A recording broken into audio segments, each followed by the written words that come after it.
Hello, ladies. In our small cozy group today, we will start our second lesson of basic Russian class.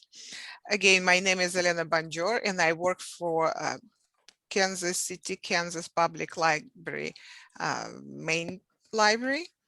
And you can find me here at the branch at 625 Minnesota, or you can call me or you can email me, and I provided my contact information during our first lesson.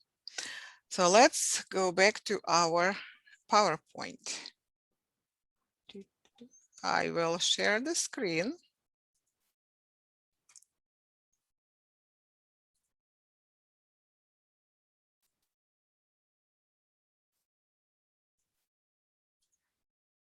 Here we go. So basic Russian class lesson 2. So this is our preliminary schedule. So we started the first lesson last week, and we almost mastered the Russian alphabet. Today, we will study Russian alphabet part 2, and I will remind you what the Russian letter sounds like. Okay, so the first letter of the alphabet is A. The second one is B, and then V, G, D, Е, Ё, Ж, З, И, И краткое, К, Л, М, Н, О, П, Р, С, Т, У, Ф, Х, Ц, Ч, Ш, Щ, твердый знак, И, мягкий знак, Ю, Я. As you see, some of these letters really resemble letters of the Latin alphabet. Some of the letters resemble letters of Greek alphabet, as our F, as we say. And the last letters are specifically created for expressing sounds of the Russian language. H, C, Ch, Sh, She. The sign that doesn't make any sound, but it is needed when you write. Letter I, sign that again doesn't make any sound, but it's a soft sign. It shows the palatalization or softness of the consonants. U, Ya. And this is what it looks like when Russians use the other type of script that is not widely used anymore, but I think the old generation, and I think of myself as old generation, we still use it.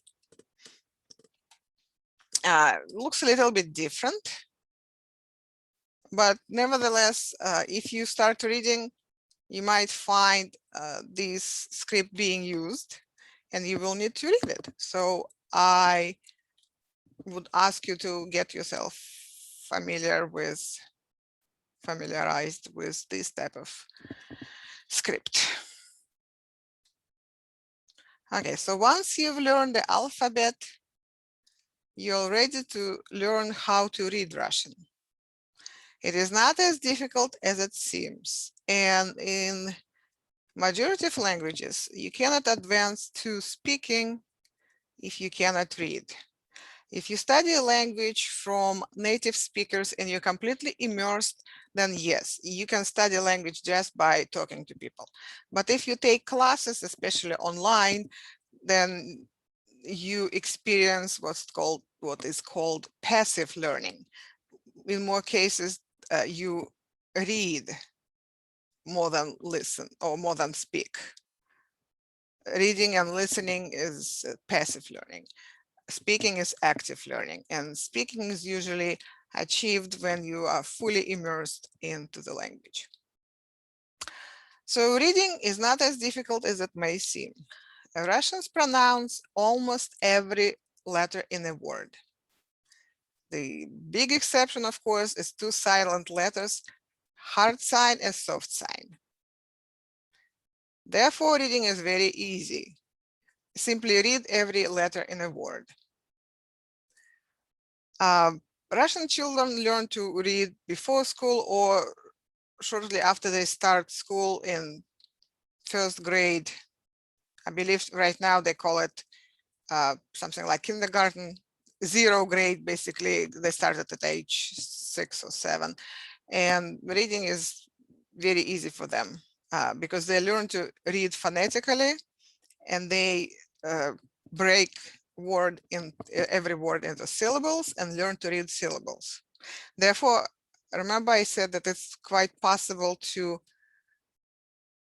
learn to read without understanding it, because once you master the concept of reading, you can read anything. Doesn't mean you will understand it, but at least you can read it. So hi Stephanie, you will need to learn a basic pronunciation. Unlike in English, the length of a Russian vowel does not make any difference in meaning.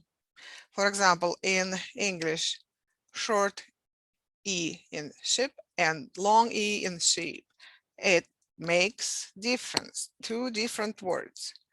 In Russian, you can stretch your vowels as long as you want, won't make any difference. In Russian, you will use the same letter to show length or absence of it, of the vowel. Russian vowels sound shorter and a little bit different when they are in stressed syllable, when they are in unstressed position.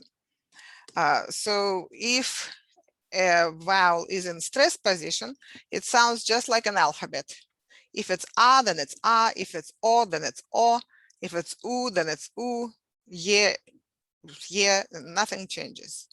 But if a vowel, especially O or yeah, happen to be in unstressed syllable, in unstressed position, then they change a little bit. For that, you need to know which syllable is stressed. Normally, it is not indicated in text in a book, for example. So you will need to start with reading texts that are specifically designed for learners of Russian. Or sometimes for books for children, they have indication of which syllable is stressed, where to put the stress in a certain word. The reading of letters ye, o, ya is different in the stressed and unstressed positions, like I noted before.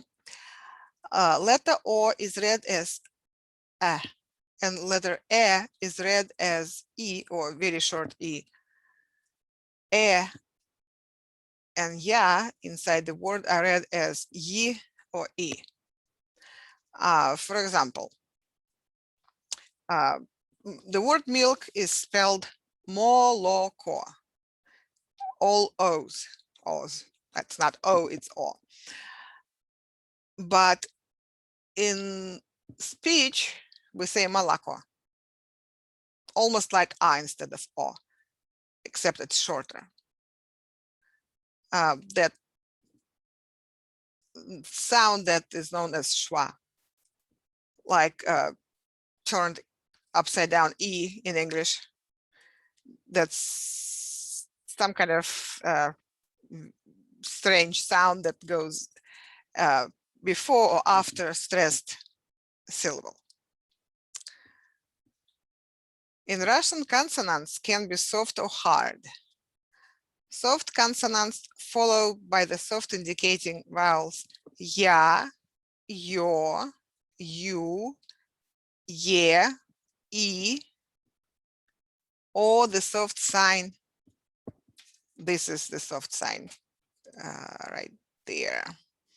So Consonants before these vowels, yeah, yo, you, e, and yeah, will always be soft.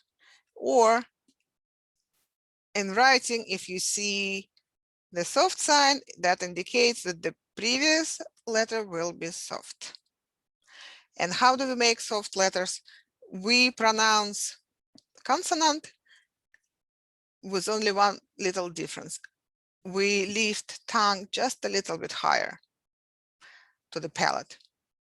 For example, N is hard, letter N. And if we lift up our tongue just a little bit, put it on your, above your gums,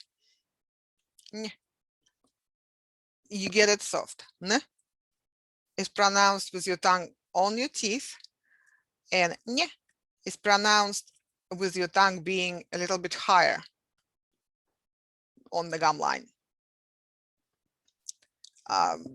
Let's take any other word. For example, сели. That means sat down. Somebody sat down. Сели. Soft s. So s is hard. If you lift up your tongue a little bit, s, s, s, you get it softer. Just the tip of your tongue, put it on your gum line, on the top gum line, on the alveoles. Russian consonants also can be either voiced or voiceless.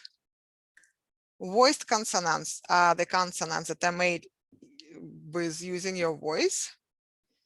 B, V, G, D, Z, Z, just like in English. And there are voiceless consonants. Those are consonants that you pronounce without using your voice. P, F, K, T, Sh, S. Voiced consonants can become voiceless if they are at the end of the word, of any word. And I gave example of the words parade, parade. At the end, there is a D sound, which is voiced. But as I said, at the end of the word, they will sound as voiceless. So D becomes T, parat. Another word is moroz. It's a good word to show two rules of pronunciation. So moroz, Z is voiced consonant, but at the end of the word, it becomes voiceless, it becomes S. Moroz, pronounced like S. But if you say it as it is, as you read it, it's not a big deal. People will understand you. Nobody will say, huh, what did you say? No, it will be understood by people easily, even if you read or say the way words are written without all the pronunciation rules. So another rule of pronunciation I can indicate here using word moroz is changing of the quality of the sound, vowel sound in unstressed position. And the word moroz, as you see here, I showed it with a capital O, moroz. So capital O is used to show the letter in the stressed position. So stress falls on the second syllable, moroz. So the sound before, the vowel sound before the stressed position is written as letter O, but sounds closer to A, moroz. This is what that schwa letter means. That's sound that is not really A, not really anything else. And in transcription, it's written as flipped around letter E in English. Voiced consonants become voiceless when they're in the position before a voiced consonant. For example, Кружка. It's written Z, which is voiced. But before the voiceless consonant, K, it also becomes voiceless. Кружка. That's the word for mug. So кружка, it's written кружка. But we don't say кружка, we say кружка. We say it without a voice over here. Because it's this letter J is affected by the following letter, which is voiceless, and it becomes, this J becomes voiceless too. So we see there are two different rules going on here. On the one hand, voiced consonants can become voiceless if they're at the end of the word. And also they can become voiceless if they are before the voiceless consonant, as I showed in this example. And vice versa, voiceless consonants can become voiced when they appear before a voiced consonant. For example, football, that's soccer in Russian. The indication of the stress syllable is right here, capital O. Football, both letters are used that show voiced consonants.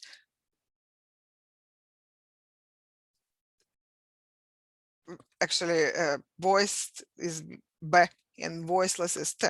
So voiceless consonant before the voiced becomes voiced too. So we pronounce it not football, but football. There are examples like that in English too. Can't think of any right now, but there are lots of examples of that in pronunciation. When, for example, utter, U-T-T-E-R, you pronounce as other in English. The two T's become basically pronounced as D. So every language has its own rules of pronunciation. Sometimes they are similar to rules in other languages. Sometimes they are not similar. We just need to memorize them. Okay, please tell me what you did not understand from here. I know it's a lot of information, but I would like you to ask questions if you have any. So on that last example, the football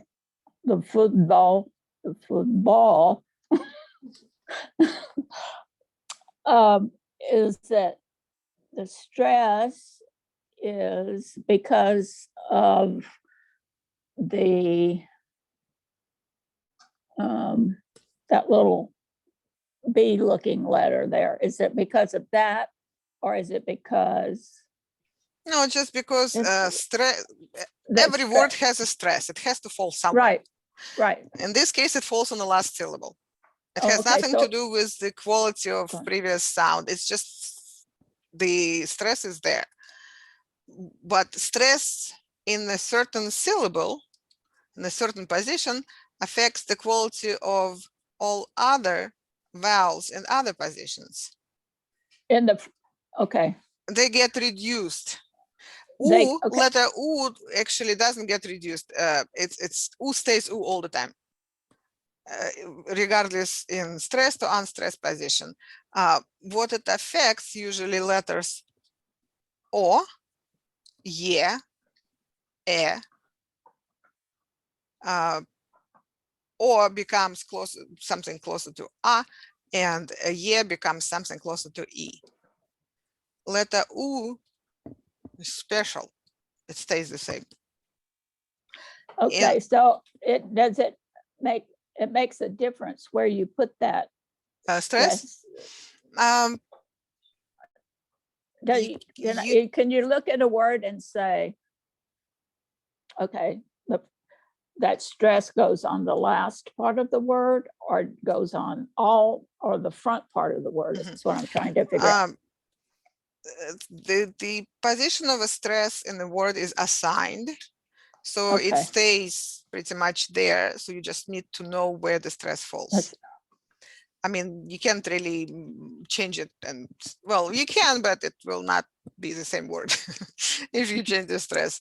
Although probably it's gonna be understandable. In certain cases, there are words that only are different from each other by stress.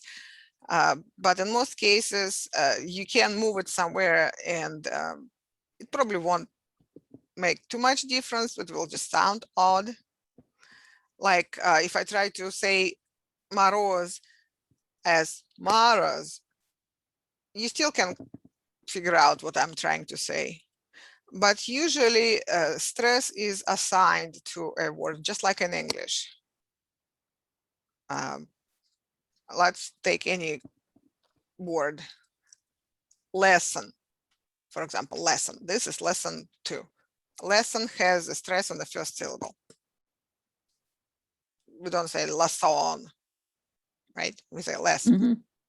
So the same way in here in this instance, football, stress is on the second syllable, and I showed it as a capital letter. As you see, everywhere where I write pronunciation, I try to write it the way we would say it, except I use capital letters to indicate where the stress is.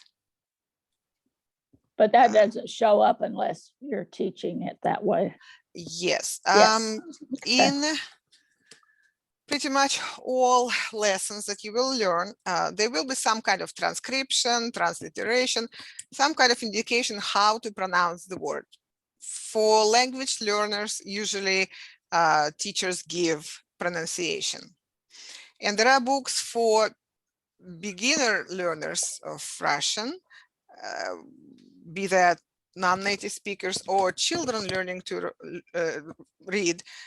In those texts, letters, or I mean, words will have stress position shown.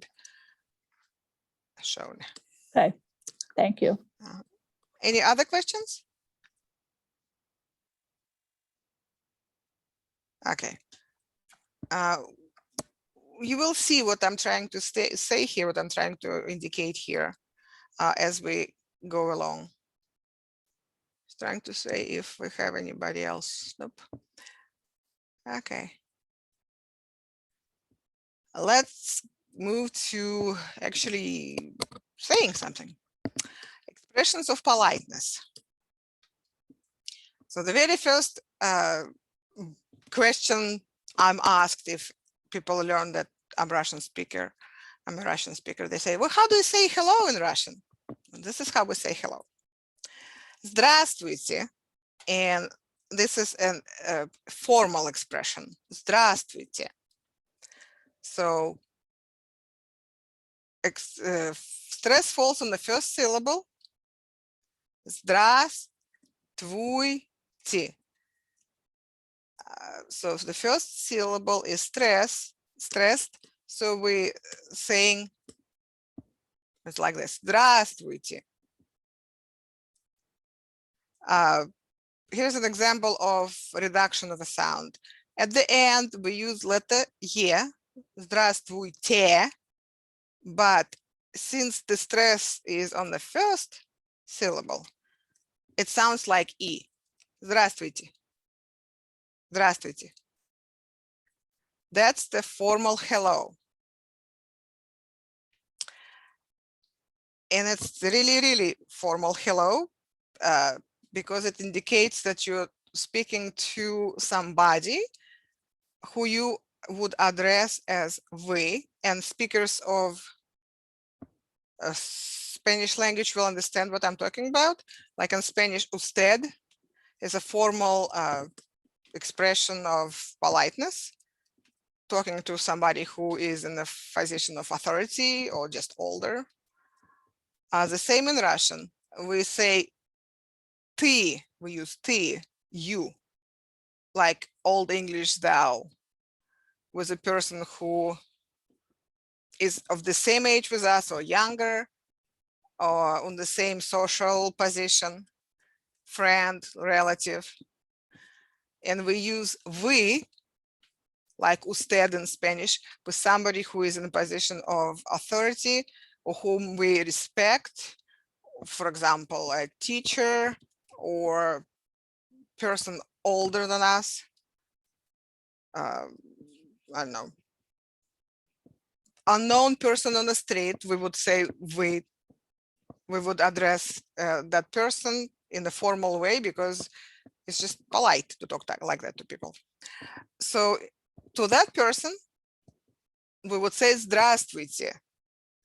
To a single person who we use ты with, we would say здравствуй. Здравствуй could be used with a single person, здравствуйте with many people, or здравствуй could be used with a person who we are familiar with, a child, a relative, friend. And здравствуйте, more formal, will be used with somebody who we either don't know or who is in a position of authority. So I see something is in the chat. Okay. I don't know how to say goodbye. You can type here how to say goodbye since you can't speak, you're at work, but you can type. Okay. So I gave you a lot of information here in the first sentence.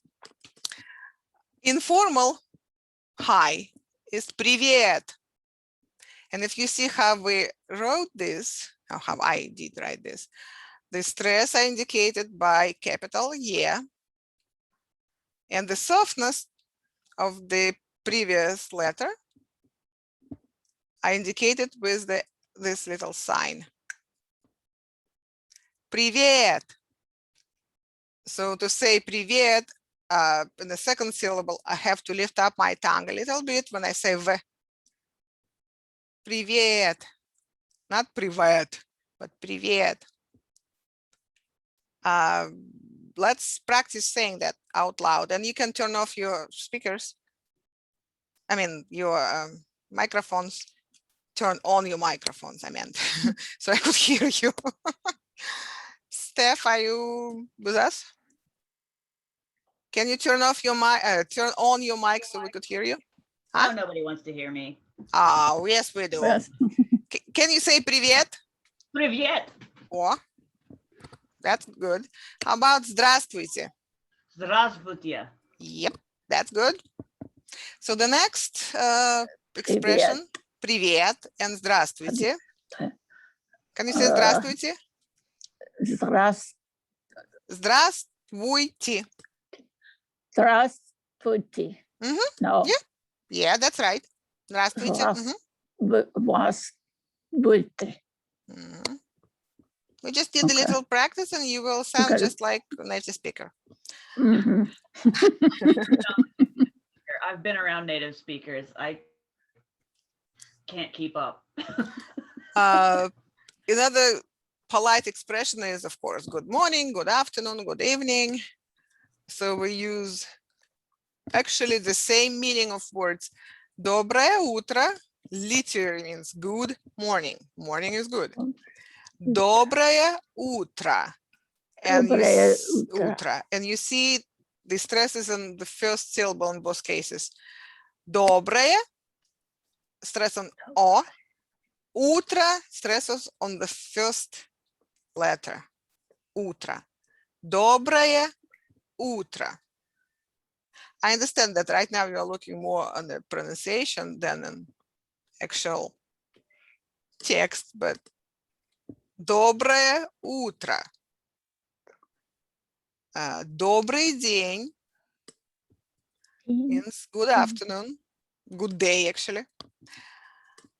Добрый день. So the word день only has one syllable. День. And N is soft at the end. So to say it, you need to lift up your tongue a little bit. Добрый день. Say ne, only you need to lift it up. Добрый вечер. Good evening. Добрый вечер. In this case, добрый вечер. Yes, you got it. Добрый вечер. Mhm. And if you noticed, these two words are the same. Добрый день and добрый вечер. Добрый is the same word in both sentences. Добрый, добрый. But in the first example, доброе утро, good morning, it's a different word. Доброе, actually it's the same word, but it's a different ending. It's because in Russian language, we have what is called gender of nouns. So день and вечер, day and evening are masculine, and утро is neutral in this case. And it's a grammatical gender in this situation. If it ends in consonant, in most cases, it's masculine. If the word ends in, not any word, but noun, and if noun ends in or ye, in most cases, it's neutral. Words like утро ends in o, поле, field, ends in ye, cloud, облако, ends in o. Those words that we normally don't put into human or animal category, we put in a neutral category. But there are other words that also don't mean anything animated, like table and chair, for example, but they have masculine gender. It's just a grammatical gender. It shows real expression of real gender on one hand. On another hand, it's just a reflection of grammatical gender, how on what letter the certain word ends, with what letter it ends. If it ends with consonant, hard or soft, it doesn't matter. That word will be, in most cases, masculine. So how do we say welcome? And not the one welcome that you use when you say thank you, and so you're welcome. No, not that meaning, but meaning welcome to our class, for example. We say добро пожаловать. Добро. Dobro. No. Too much. Добро. It's this one. Добро. Right. Добро.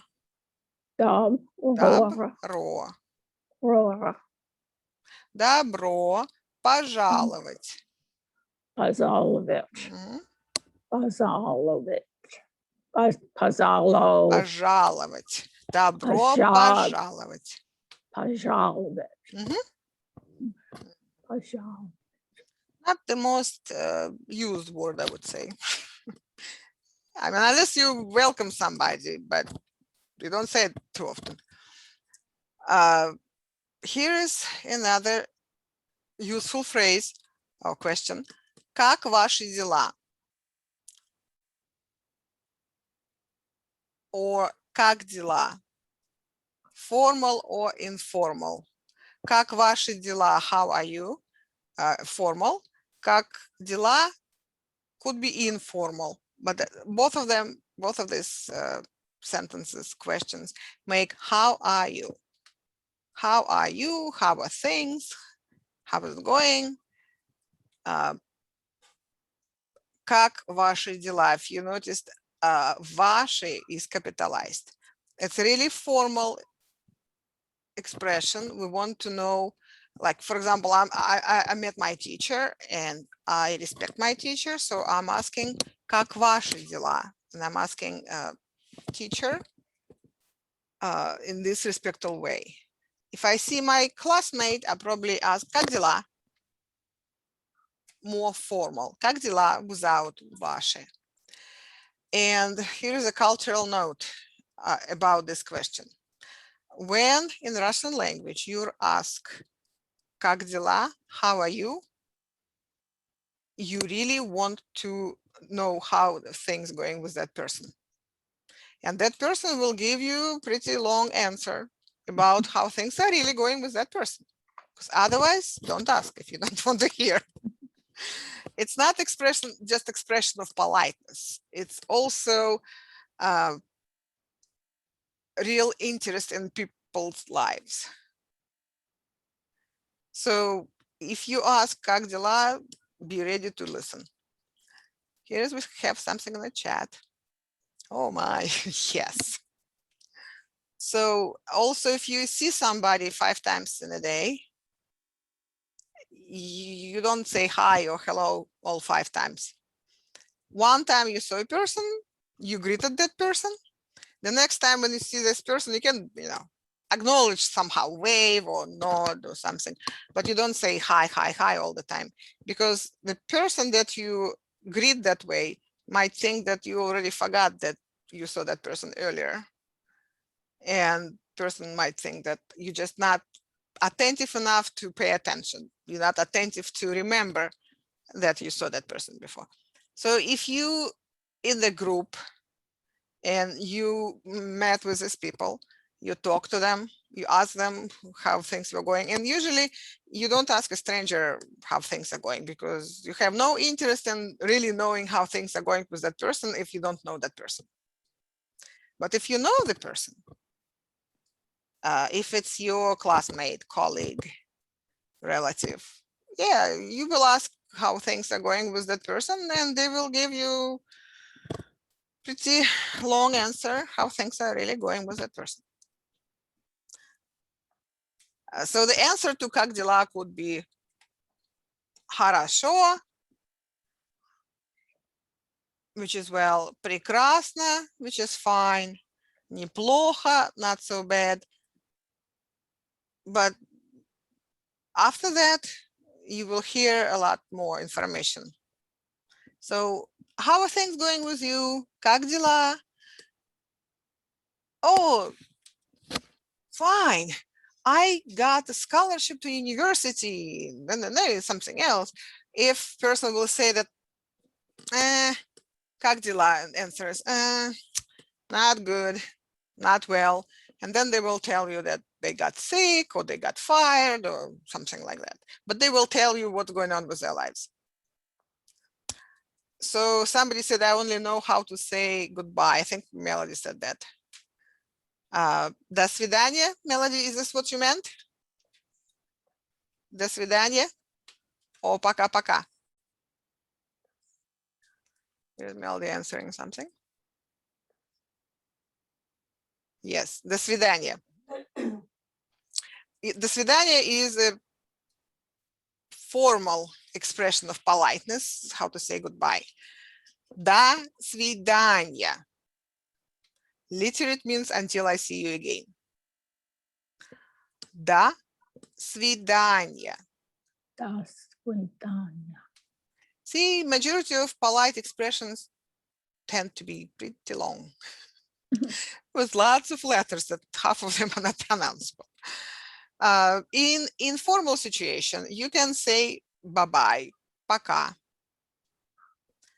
If you are with familiar people, children, relatives, friends, you can say пока, or sometimes пока-пока, like bye-bye. But with people who you don't know, or people who are in position of authority, you will say standard polite, до свидания. I'm polite. Yes, you are polite, but also politeness means expression of politeness that pertains to a certain language. It's not a quality of a person. It's a quality of those expressions in the language. And by the way, Russians don't use all the formal expressions of politeness at once. They use them once, like when you came in, you greeted people, That's it. Then the next time when they see you, they might not tell you hi. People who live here probably are accustomed to behavior like Americans, and they will meet you 5 times a day and will say hi 5 times a day in the day. And they will ask you как дела without really wanting to know how your life is going, because it's customary here.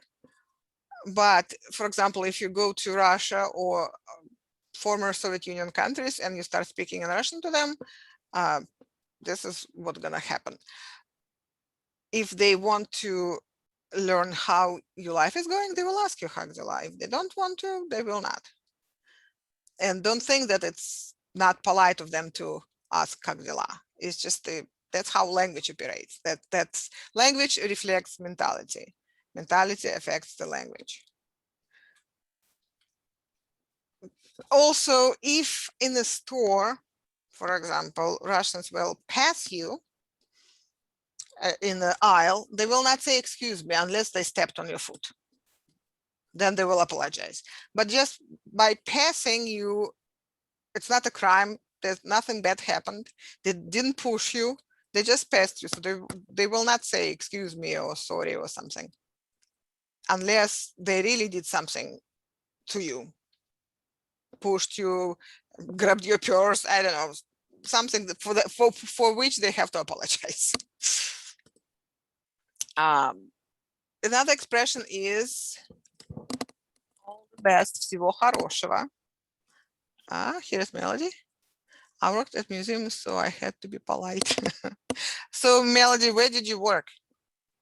At a museum? Here in the United States or in Russia?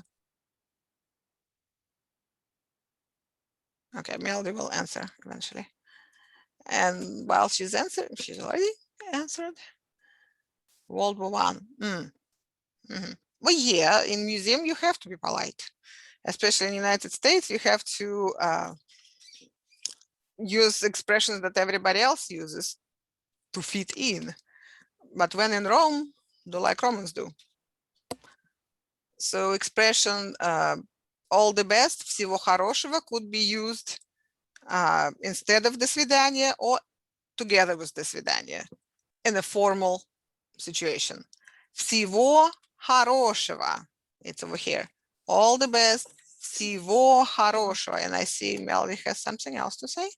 Here in KC, yes, World War I Museum. Sorry or excuse me.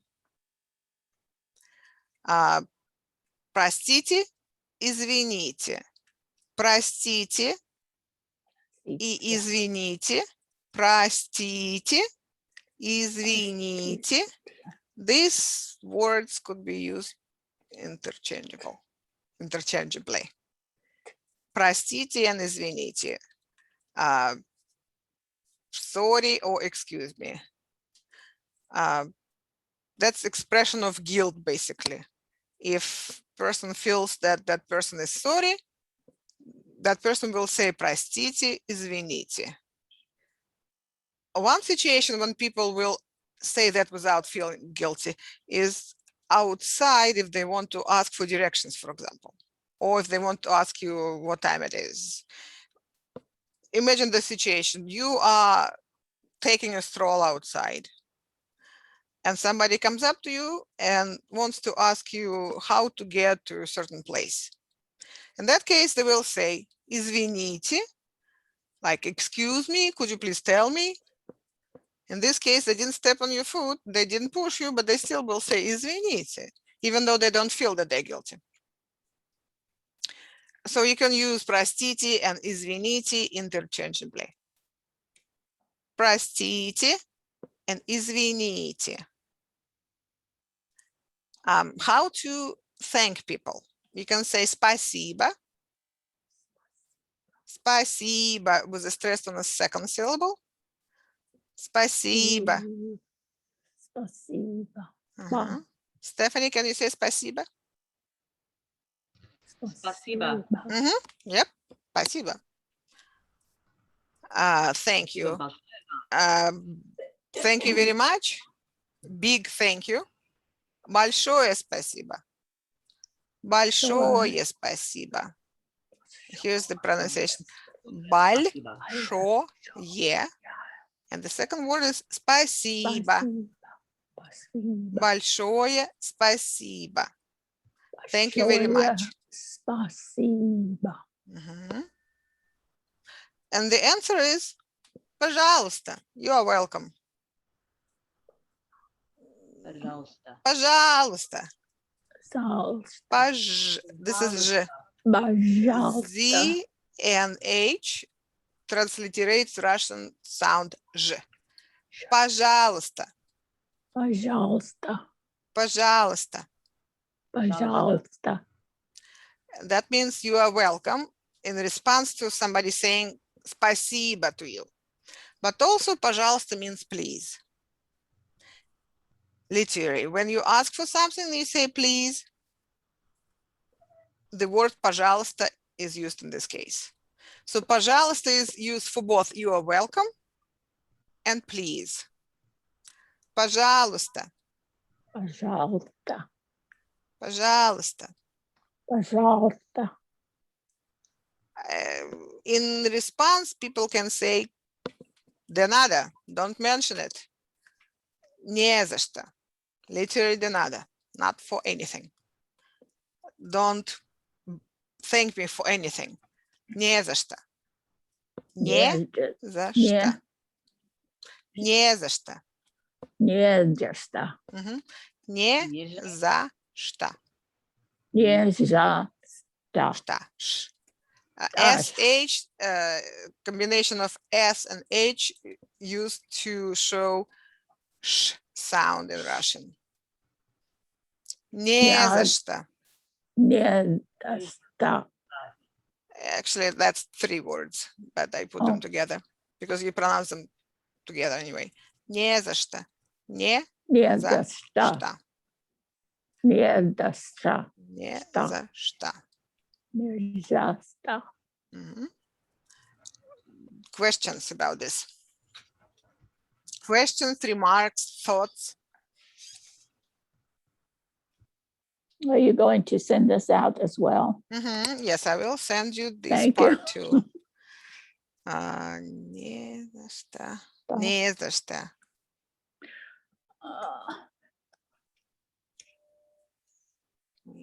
Okay.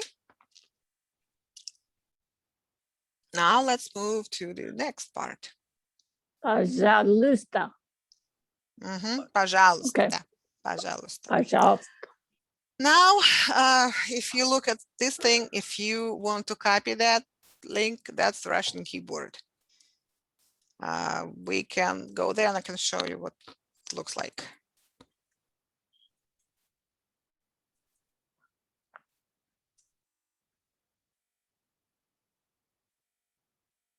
Can you see the keyboard appearing? Can you see the keyboard? No? No.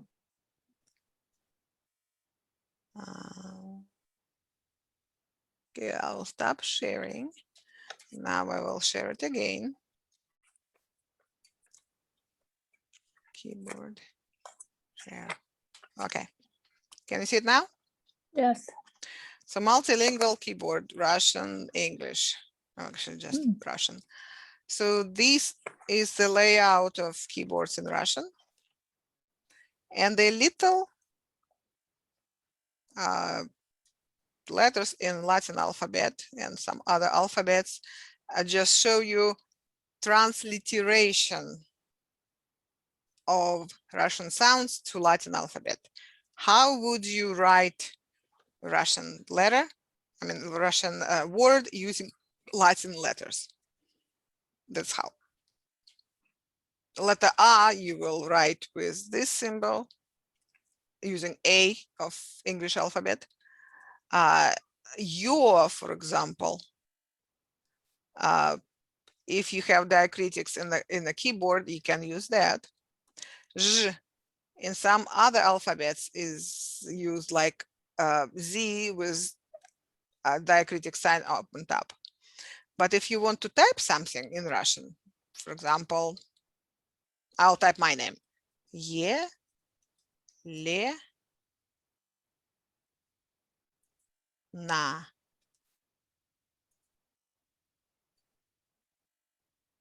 That's my name, Yelena. So lexilogos.com keyboard, and you can choose any keyboard from any language. In this case, it's Russian. You can use also it for, I believe, Czech, other languages, the languages that use other types of alphabets other than Latin. Greek, for example. I'm sure you can find Greek here. So just for future reference, if you need to type in Russian and you don't have Russian keyboard, or your keyboard is not adjusted to Russian spelling using Russian letters, then you can go to this website, lexilogos.com keyboard, and you can use any keyboard you want, because here you can select the language, and as you see, there are lots of different languages. Just for future reference. So I'll stop sharing this and we'll go back to my PowerPoint. Can you see it? No? Okay. I will share screen. Our PowerPoint, share.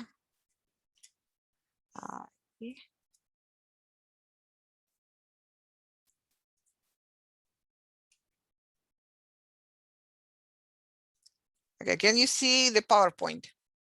No? Yes. That says, let's practice reading.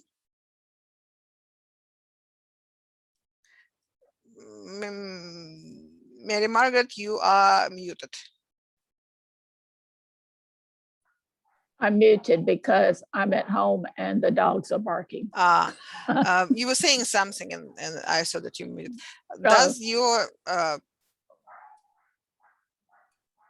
page say let's practice reading at Yes. up on top? Yes. Okay. Yes. Because sometimes I try to show one thing and it shows completely different. No. Okay. Yes. So the first is Russian keyboard, the website, and then we have several expressions.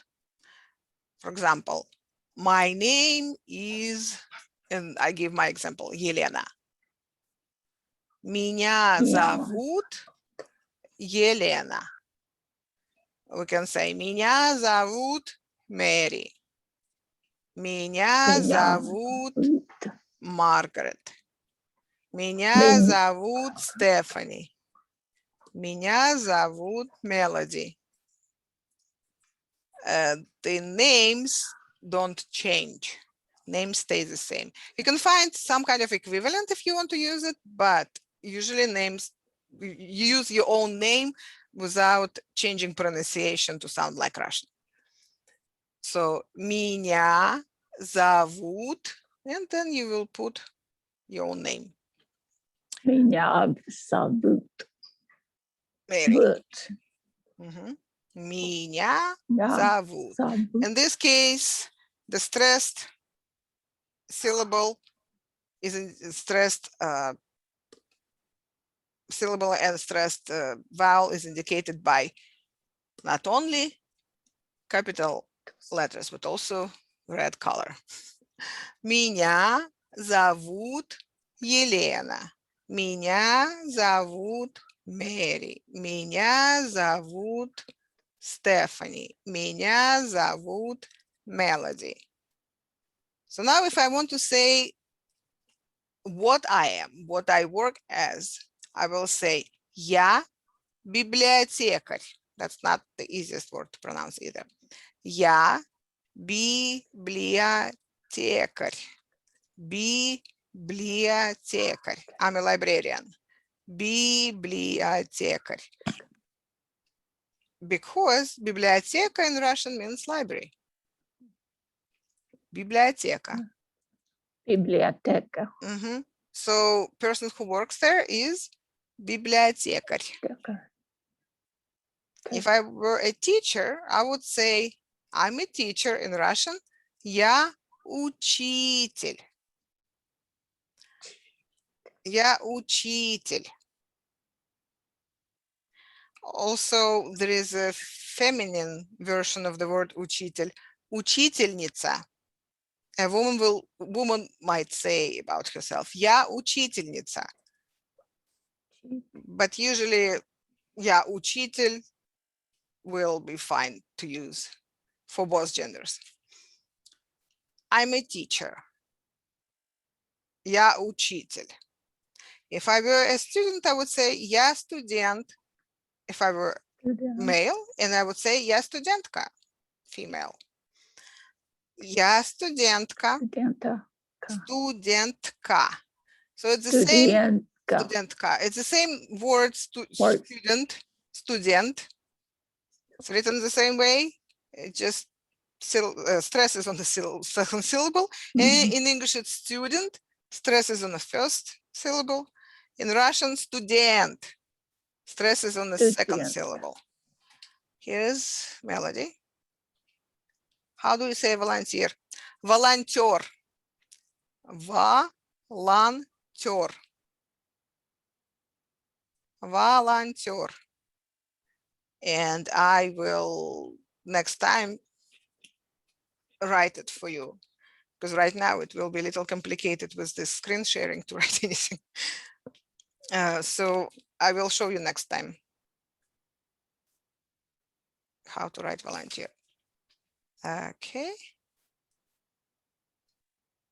So я студент, masculine, and you add ka to it, ka, and you will get feminine. Я студентка. Я студент, я студентка. So let's try to practice saying that. Студент. Студент. Студентка. Да, yes. Я студентка. Я студентка. Я студентка. Is ka indicates feminine just on this particular word, or Yes. is ka In feminine for other words? For lots of other words, definitely a as a ending indicating female, feminine word. Okay. Suffix k can be used in lots of other cases. Студентка, морячка, Okay. K is a suffix, I is the ending. But in this case, they both indicate that that's a feminine word. Okay. And so now it's already 1 o'clock. Wow. I have something else for you to do, but we will try to do it next time. To use this second link to read a little bit from this Bukvari book, the book that is used for learning how to pronounce Russian words, how to learn how to read for children. But for our purpose, this will work just fine. So we'll practice more reading next time. And also next time, we will do counting in Russian cardinal numbers. So we will try to learn about numbers, and we will practice some more reading. Now, I'm stopping sharing this, and now I can see all of you, except Melody. So any questions right now? No. Clear as mud, right? Yet. No. Yet? Yet. Yes. I know one word. Yet. Хорошо. Хорошо. Okay. Well, hope to see you next time. Ladies, have a wonderful 4th of July. Be safe. And I will see you next Friday. Thank you. I forgot how to. Goodbye. Goodbye.